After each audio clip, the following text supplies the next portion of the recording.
Welcome back to the tower, and today I will share advanced tips for the free-to-play beginner mid players that I learned along the way for those 6-month journey. But before we start, there are a few things I want you to do. First one is to like the video and subscribe if you want to for more content on the tower to promote the video in YouTube algorithm. And second thing I want you to do is to write a comment under the video with what guide do you want me to make or which is your favorite guide so far, because I'm really curious about that. Now let's go. The first tip, and one of the most important ones, will be playing the game on the PC using the LD Player emulator. You don't really need to do that, but it will save you from buying the second device for the game because it doesn't make sense, and otherwise it will just kill the battery on your phone pretty fast because the game is really intensive and it doesn't run in the background mode. And if you want to take a break from the tower and get some superhero action, you can download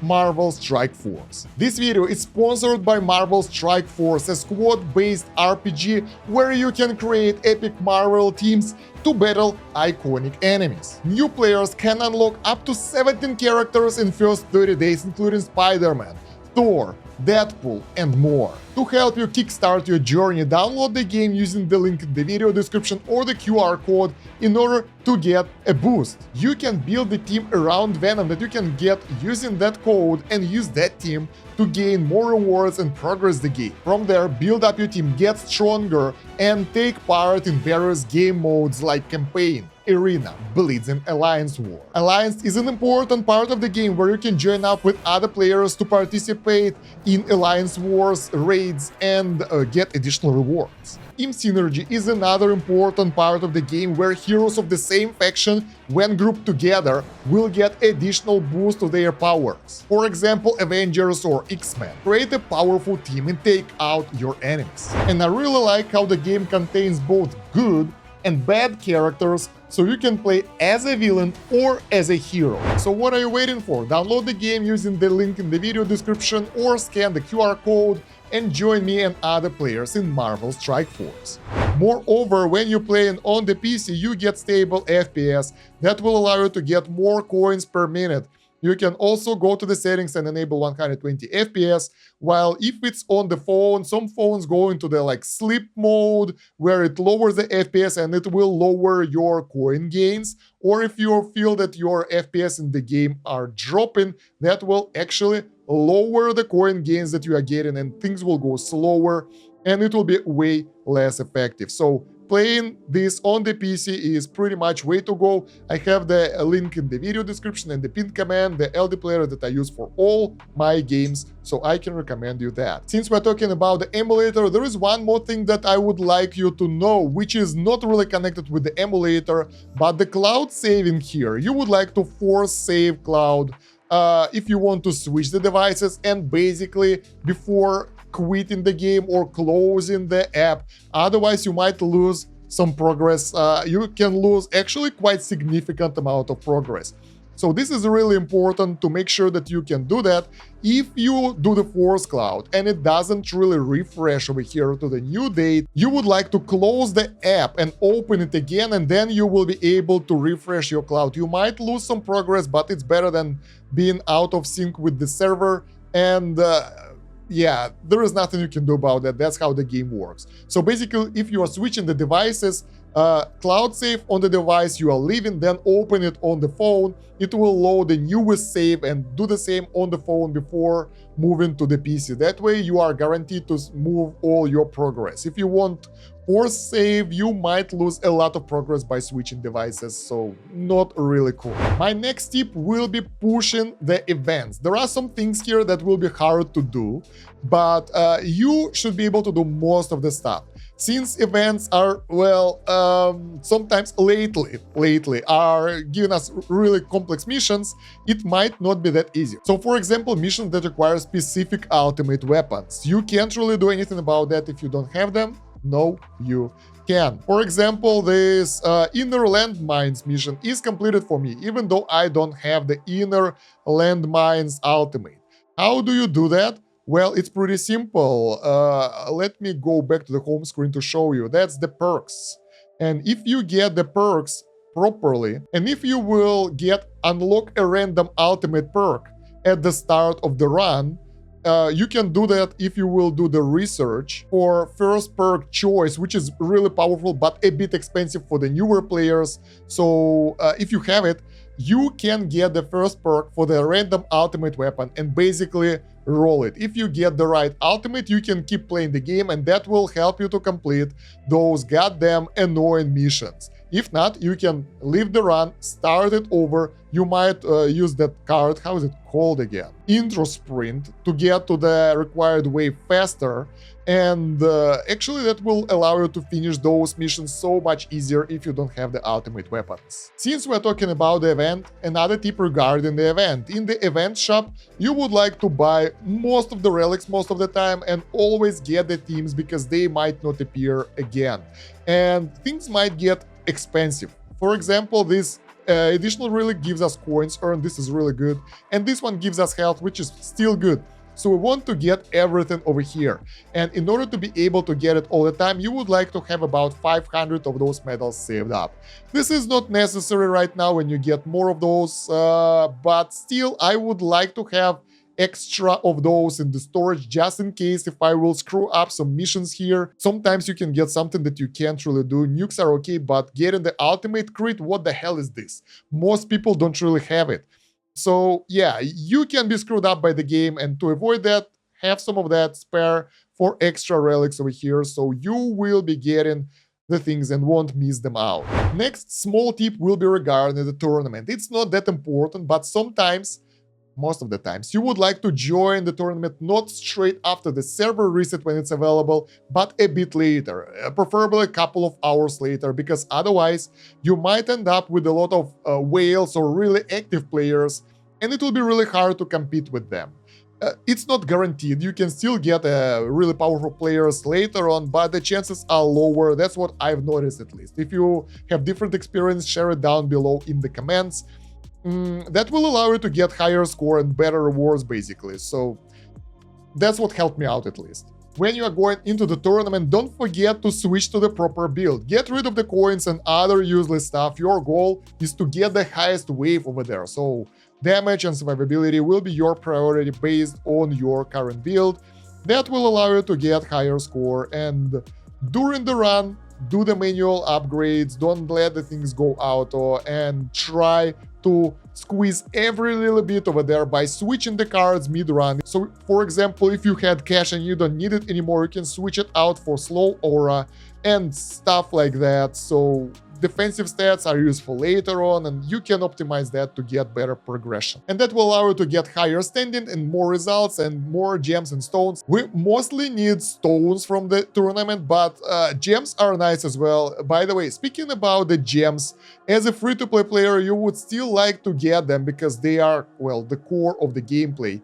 And you will need to watch a lot of ads for that. So this is something that I don't really recommend.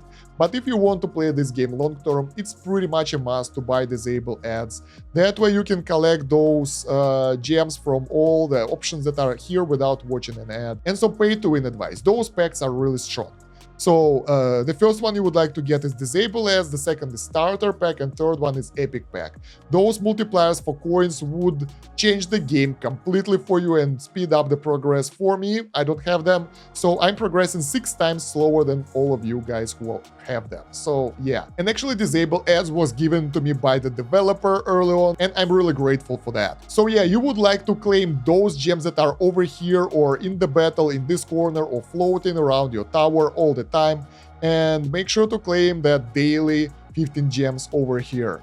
Otherwise, you will be running out of gems really fast, and you don't want that. Another really powerful tip that it will be a bit hard to explain, follow me here, I hope you'll get it, is don't use auto merge for options here that gives you plus modules, because it can merge models that you don't want to merge yourself, and will slow up your progress, slow down, yeah. Because in order to upgrade the modules properly, you will need the copies of the same module. So in order to get Epic to Epic Plus, you will need the Epic copy of the Galactic Librarian, right? And in order to get the Epic Galactic Librarian, you will need 2 Rare Plus random modules. But At the same time, in order to get this one to Rare Plus, you will still need to get the same copies. So the thing is, if you press Auto Merge, that will sometimes consume the same type of modules or the modules that you want here to get the plus version. So getting the plus versions of modules is okay because it consumes only the duplicates and not the same type of modules, so it's good enough. And in order to increase the rarity, if it will be done automatically, it can consume anything basically. So you can end up consuming the things that you need. For example, here, if we want to get this one up, we don't want to consume its copies to get to the epic. So in auto merge for getting rare plus, for example, it's completely okay, but later on it will try to consume rare plus versions, and here it can do weird stuff. For example, here we need this gun and it will consume its copies, and that will lead to issues where we later on will need those copies to get to the high rarity, but they are already consumed. So don't use auto merge to go to the higher rarity. Let's put it like that. I hope you get what I mean, right? So for example, for the armor here, we need 2 elite plus versions of any armor, and later on, in order to get legendary plus, we will still need legendary copies of the same card, Nano Intercept.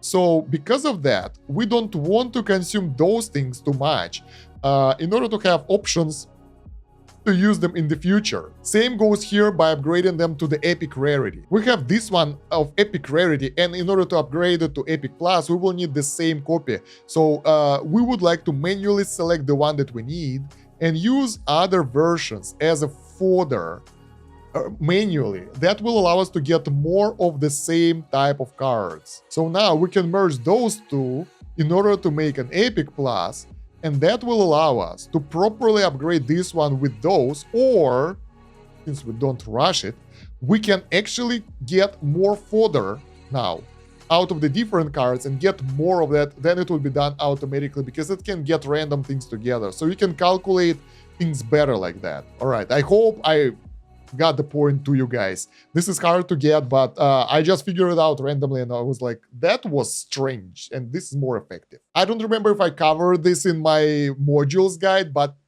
in any case, it would be better to let you guys know here. By the way, speaking of other guides, my another tip would be to go and watch other videos in the playlist or read the guides on the Game Vault. I have most of the text versions of my video guides over there, and it's a pretty good wiki that I've actually created that you guys can contribute to. So feel free to use it as your own. The links are all in the video description and probably in the pinned comment as well, if I won't forget to put them there. Since we're speaking about the modules right now, additional tip, not only for modules but for overall progression, for armor module, the defensive one, make sure to get turn damage, at least plus 2%. That will be more than enough for you to one-shot normal enemies and two-shot bosses instead of 2-shotting normal enemies and 4-shotting the bosses. I think it's 4 shots, I don't know.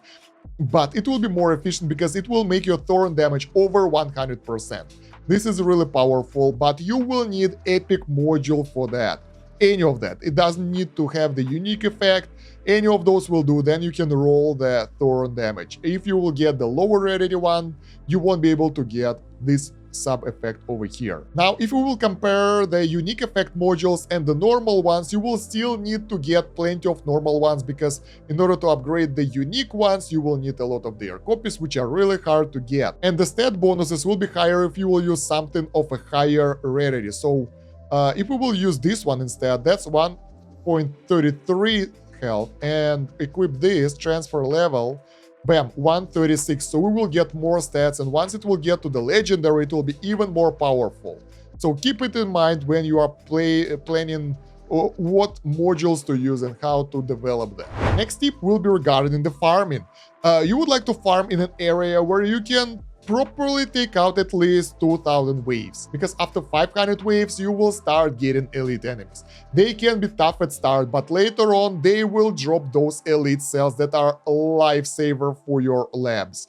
And honestly, early on I was trying to go for higher coins. Now I'm trying to maintain a steady supply of elite cells, because those things will allow your labs to go faster, you can speed them up, and that's an important thing to do. I think right now at my progression, this is about wave 6k on tier 1. If I run the game 24/7, I have enough cells to run all my labs with 1.5 times multiplier. This is pretty much what you need, maybe a bit more than that, I'm not sure, in order to get this mission done for the labs over here. This is hard to get free-to-play without those multipliers, without those boosts. Won't be able to get it.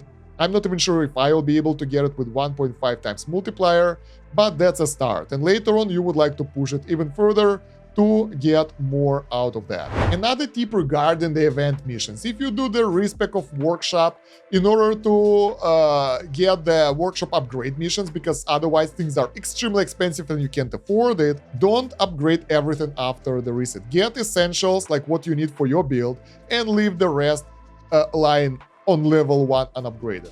For the blender build, it will be health regen, defense absolute, knockback, and probably landmines. Those things are pretty much useless for us. Shockwave as well, but it doesn't have that many upgrades. That will allow you to respec less and save up on the diamonds during those missions in the event. And overall, every little bit of saved diamonds help us free-to-play players, right? Since we are in the workshop, another tip regarding the free upgrades. Some people think that they are pretty useless and don't use them.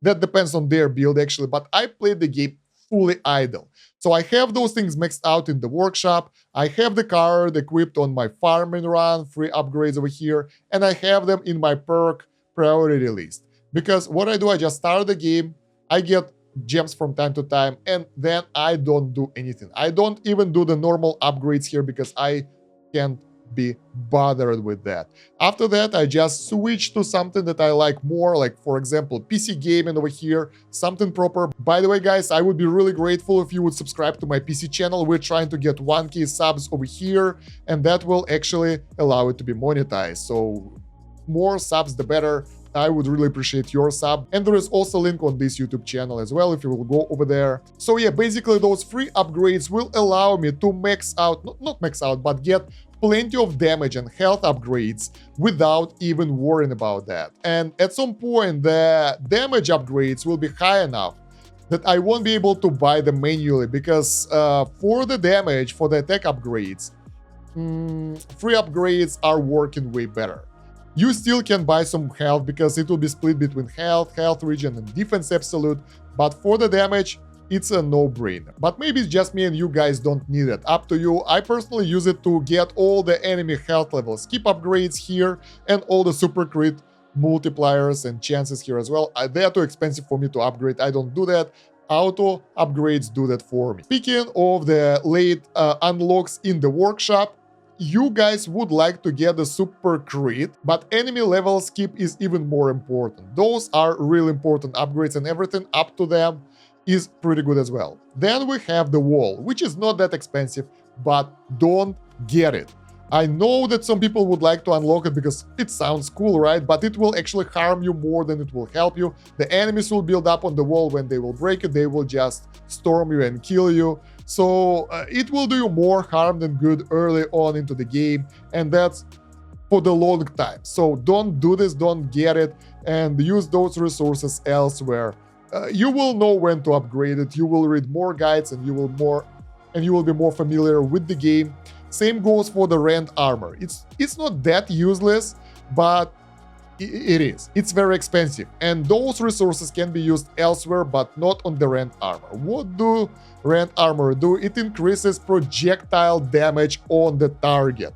So if you are doing the build which uses projectile damage as actual damage source, of course, go for it. But for the blender, for most builds, you use other things to damage the enemy, and that will not help you out. So you will just waste your resources on this. Don't do that. So now let's go back to the lab, and here there are some things that you might not know. In the range research, you can actually manually set the range. If you research it high enough and you think that you screwed up your build, no.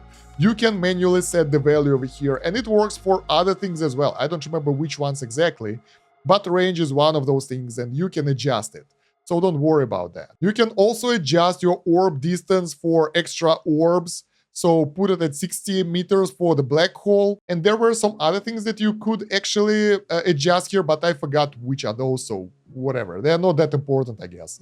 If you know about those, let me know in the comments down below. Another thing about the research, that there are some researches here that are really important. We all know about the game speed, of course, but there is also light speed shots that will allow your projectiles to pretty much instantly get to the enemy. That will allow you to knock back them easier and prevent them from attacking you, especially the ranged enemies. That will increase your efficiency quite a lot, so if you can afford this, go for it. This is one of the best upgrades early on. Later on, you will get garlic thorns that are really important as well, that will allow you to face that vampire enemies, and that will allow thorns to work on them in percentage as well, so they will slowly die out instead of being invincible. A really lifesaver here, and you would like to max them out eventually when you have resources. Another thing over here, which is really important, the perks, probably you know about that by now. If you can unlock perks and you haven't did that yet, do this. This is a lifesaver, and that will improve your progress so much. Regarding the perk research, there are some really important things here. Auto pick perks for automation is a lifesaver, important quality of life upgrade over here. That is coupled together with bond perks and with perk option quantity that will allow you to have more options when you pick in the perks, so you will have higher chance of getting what you need. Standard perk bonuses that will make them stronger, and auto pick ranking, so you can automatically rank them and get better chance of getting what you want during the auto runs. This is pretty cool. First perk choice is really good as well if you can afford this, but I'm hesitating right now. It's a bit too expensive for me at this point. Another important researches that you might want to do are reroll shards and command drop chance. Well, mostly reroll shards. That will allow you to increase drops from the enemies for the reroll shards that can be used later on in the modules in order to roll those sub effects. They are really valuable and you will need them quite a lot. Yeah, they are over here. So you will need a lot of them later on, and you'd better start farming right now. Ultimate weapon upgrades. I've mentioned it in multiple videos, but it's never hurt to mention about this again. Don't touch cooldowns of Golden Tower, Black Hole, and Death Wave, unless you know what you're doing. If you will do that, you might screw up your progression, so before doing that, go and watch or read the Ultimate Weapon Sync Guide. There is a link to it you will find it in the playlist, you can Google it, you will find the right one anyway. So, the worst thing you can do is lower the Black Hole cooldown. That will make synchronization of your ultimate weapons way more pricey, and it's a disaster for free-to-play players because it's so slow to get the stones. And yeah, if you want to get a bit more oomph of your ultimate weapons, work on your bonus and duration over here, black hole size and duration as well. They are not that expensive, but that won't screw up anything. Lowering the cooldowns will put you in a bad position, so before doing that, make sure to read the goddamn guide. And the last tip that I almost forgot about is target priority. You need to research it first, I think it's pretty cheap, but it will help you so much. You would like to focus on fast enemies that will allow you to take them out before they get to you and knock them back a bit, saving your life numerous amount of times. You can upgrade it even further to get the priority here. I don't have it yet, but by the time you will get it, you probably know how to rank things up. And basically the idea is you want elites to be at the lowest priority most of the time. That will allow them to come straight to your base, for example vampires, and get killed by thorns. Sometimes it works better, sometimes it's not. Test what works for you, but usually early on working on the fast priority is good enough. So yeah guys, those are all the tips I've managed to collect and hoard over the internet and the ones that I've learned. If you get extra tips for the players, whatever they are, beginner, advanced, and other tips, share them in the comments down below. I actually read all the comments. I don't always answer them because I'm trying to dish out as much content as possible for you on this channel and on my other channels, so I would be really grateful if you will subscribe to them all. different games, different play styles, different content. So maybe you will like that stuff even more than the tower. Who knows? And if you got that far, probably you will like that content as well. As for right now, like the video and write the comment which of guides do you like the most and which of the guides are you expecting the most. Maybe you want something made and I can work on that. And yeah, check out the video description for the links. There are plenty. Game Vault wiki with a lot of info on the tower, text guides and all that. LD player to play the game on the PC, playlist with the rest of the guides, and Discord where you can talk with me and the community directly if you want to. Yeah, I think that's about it. So thank you very much for watching, guys. That was a really tough video to make. I hope you enjoyed it. And yeah, thank you very much for watching it. That's about it for now. Stan Kosh out. Have a good one.